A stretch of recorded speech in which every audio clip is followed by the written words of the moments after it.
Here we have a pre-owned 2013 Ford Edge. This one comes in the limited trim level in tuxedo black metallic. And then we have the medium light stone leather interior. For the powertrain, we get a 3.5 liter V6 mated to a 6-speed automatic transmission. That gives us 285 horsepower, 259 pound-feet of torque. But to the front end here, we get our halogen headlamps. Love the daytime running lights there. Those look really nice. But I love the Edge. I think 2011 is when this got a redesign or refresh. And this is my favorite body style of the Ford Edge to date for what you get. You get these nice 18-inch chrome aluminum wheels there.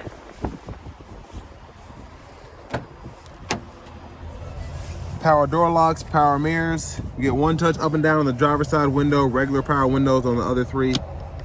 The window lock is there. Headlamp controls, memory seat function. Just hit the number to recall and then just hold it to set a new seat setting there. Hood release is there, foot pedal parking brake. Get a manual tilt telescoping steering wheel. And here's our power driver's seat with two-way power lumbar support.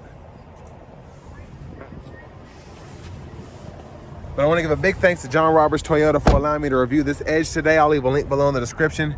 And if you're looking to find the best price on one of these closer to home, click on that second link down below. It takes just a minute to fill out your information. I'll make sure the local dealers are fighting to get you the best price on whatever new vehicle you might be interested in. I think I said it was 259 pound-feet of torque. It's 253. But good space back here, I think. Seat back pockets are on both sides. My mother used to have one of these in a 2011, and I was able to sit behind her while she was driving with no problem. So it's nice to have that space in here. And I couldn't sit behind my dad if he was in the front passenger seat. And that's part of the reason we had to have that set up. But the space in here is very good for what it is. Pull this down, fold those out.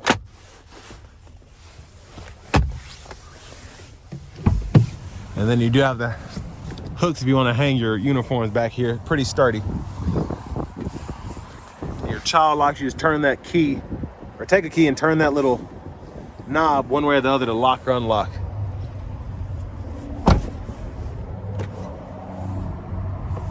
Capless fuel filler there, which was nice back in the day. But there's a look at the back end. Dual exhaust, rear parking sensors are integrated in the bumper. Now this does have a backup camera, but it's having some issues right now, so I couldn't get it to come up when I parked this. Now back here, pretty good space. Love this function here. Just fold the seat flat from the back. 12 volt here, side pocket for storage. Then you have the spare tire underneath here if you ever need to get to that. If I can get this cover up. But I also like that you have space to put other things here if you need to, like a jack or whatever.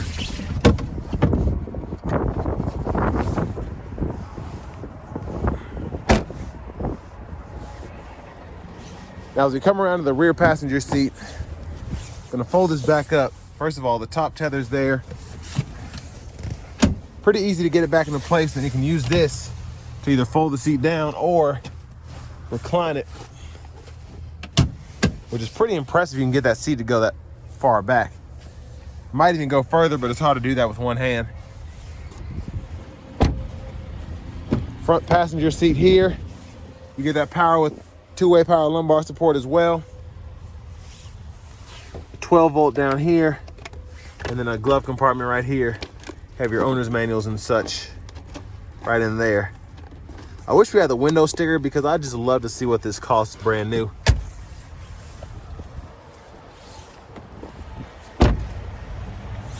But as we come back around to the front end,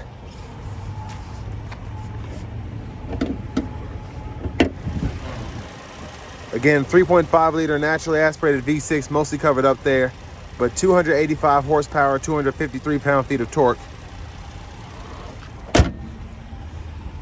Now let's go ahead and hop in the driver's seat.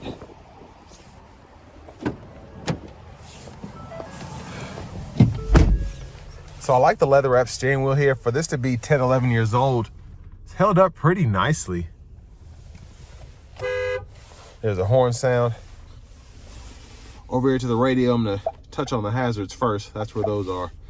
Now this did have a navigation system in it, so you're able to use that and then type in your destination or whatever and set up your home. And then we also had the climate controls, which are dual zone automatic, but we could use those in the screen. And then you had a few buttons down here below to adjust fan speed, temperature on either side, the dual zone, and then you did have the actual power button right there. You get 3-stage heated front seats as well. So you can adjust those from right here, which was nice. Then for your audio, you can go into the entertainment setting and go through your sources. So you had AM, FM, Sirius, CD drive, USB, then you have Bluetooth audio, SD card reader, and then you can run your audio video cables however you wanted to do that. And then of course with the Bluetooth, you could just connect your phone there. Had a bunch of settings in here. You could actually go in there and adjust your language or units of measurement, but I'm going to show you how to do that in the screen or in the instrument cluster. That's easier, but this is how you can do it in the screen itself. Now the backup camera all of a sudden is working, so that's good. I don't know why. That is very surprising. The screen was just black and told me to service it about 3 or 4 times, and now it's working perfectly fine, so great. Down here we have the volume knob, and then you could just soft touch this to turn the system on or off, tune, go through, seek, whatever. And then you could hit this button for the sound, and that would pull up your bass, treble, and all of that there as a shortcut. But for the shifter, we'll grab the lever here, reverse and neutral drive, then you had your sport mode there. You can manually shift in that mode, and it'll show you what gear you're in on that left-hand corner, or that left-hand side of the gauge cluster there, with the sides being completely digital, and then you have the analog speedometer there in the middle.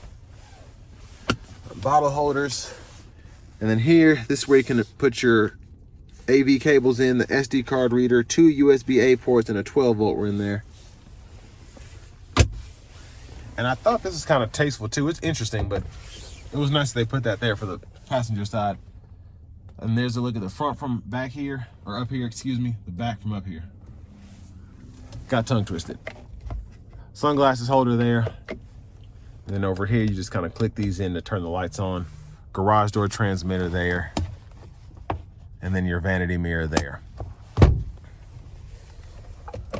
Blinkers here. I always like the blinkers on these because you could kind of just hit it once there and would do it 3 times, or you pull all the way down. And then you either have to turn or you'd have to just tap it up like that. And then your wipers are here. So front wiper, you could just adjust that right in here.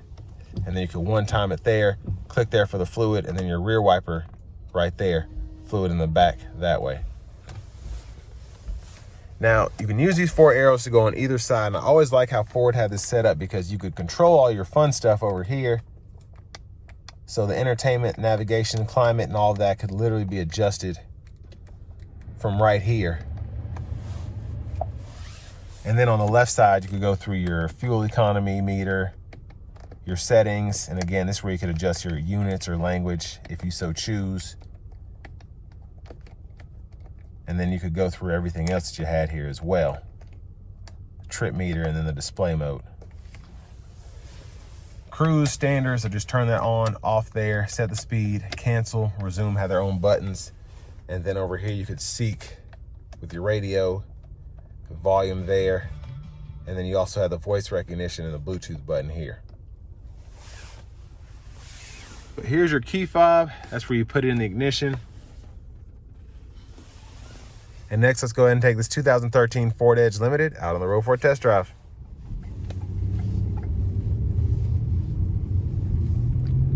So starting the test drive in this Edge here, the V6 was always very strong in this. One of the reasons that these sold so well, I think, is it had relatively good fuel economy back in that time for something like this. But it was quick. And it really started, I feel, the crossover age in terms of people wanting SUVs as opposed to a similar gas powered car. I think of the Ford Taurus compared to the Edge, them having similar powertrains. A lot of people liked the longer wheelbases, the bigger cars that rode smooth, but especially I feel like a lot of women liked having these because you're able to sit up higher, you're more comfortable, you didn't feel like you were gonna get run off the road, and these just looked really good. And honestly, Ford is still making the Edge in, what, 2025, so there's still a market for people that want something that looks good, that isn't necessarily super practical, if that makes sense. It's just nice. Now, from a practicality standpoint, these are still good SUVs in terms of just getting them repaired and things of that nature. Haven't really heard a lot of issues coming out of these in terms of just stuff that isn't engine transmission related. This radio still works. Everything in there is working after 10, 11 years. Everything around the steering wheel, the shifter, everything feels right in this vehicle, like when my mother had hers brand new. The brakes could probably be serviced on this, I feel, but it might be from where it's been sitting, because again, the backup camera was not working until it ran for a minute, and all of a sudden it was perfectly normal.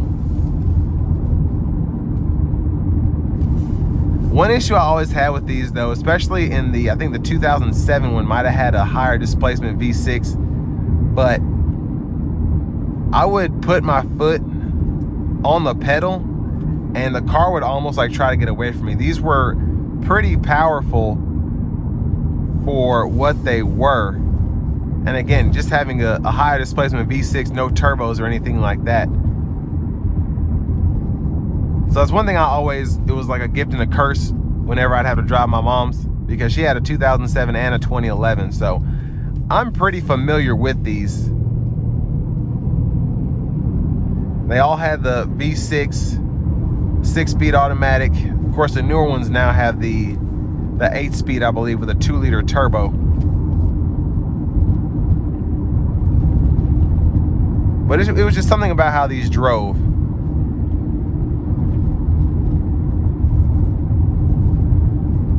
Ride quality wise, always like these.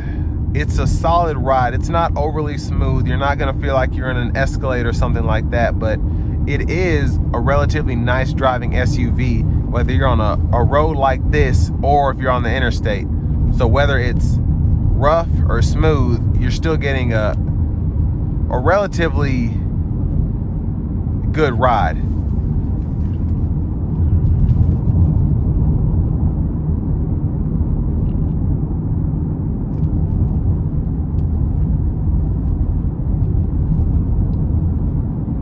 Now overall, room in here, the back seat for what it was impressive, I think. But in the front, you get so much space here because this is a taller vehicle. I have about a foot of headroom. It's crazy. And then I'm still able to lean the seat back more or lean it up.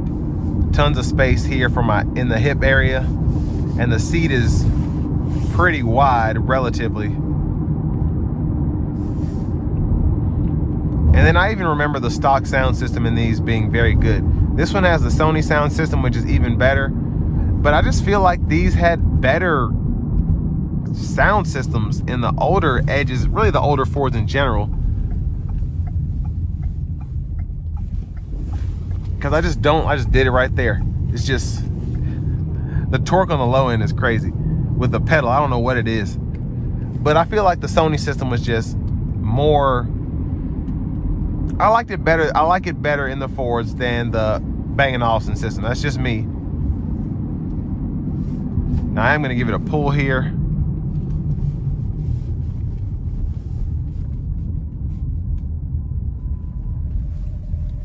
Here we go.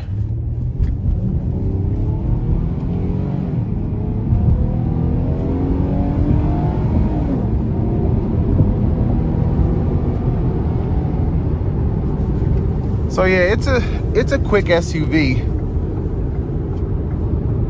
I got up to 70 pretty nicely. Now we're gonna set the cruise here. Now, I do want to give one more big thanks to John Roberts Toyota for allowing me to review this Edge today. I'll leave a link below in the description. If you are looking to find I said newer earlier, but I meant a used vehicle closer to home, click on that second link down below. It takes a minute to fill out your information, and I'll make sure the local dealers are fighting to get you the best price on whatever used vehicle you might be interested in.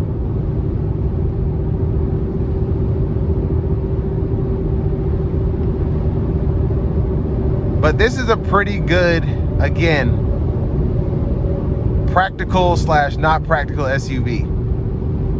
It wasn't a Land Cruiser, it wasn't a Sequoia or an Expedition in a Ford, but you were still able to get quite a bit of use out of these. It could tow a little bit. Of course, you had to make some modifications to it. But for the most part, it was just a good, solid SUV if you needed to put more than the typical person did in the back. If you needed more room for your passengers, if you wanted something that sat up a little higher, and you wanted something that looked nice without breaking the bank, this was always a good option for that.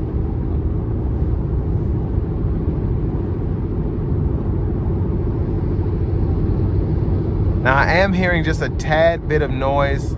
Don't know what it is. I don't know if it's the tires being loud or whatever, or maybe it's a caliper. I don't know.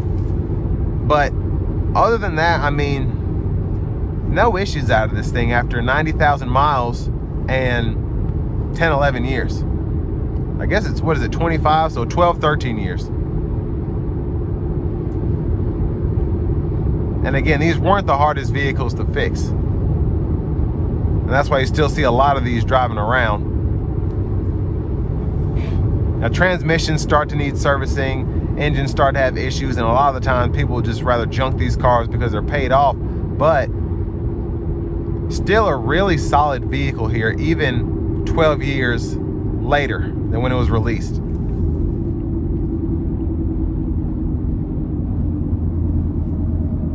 But with all that being said, this will bring me to the end of my review of this 2013 Ford Edge in the limited trim level.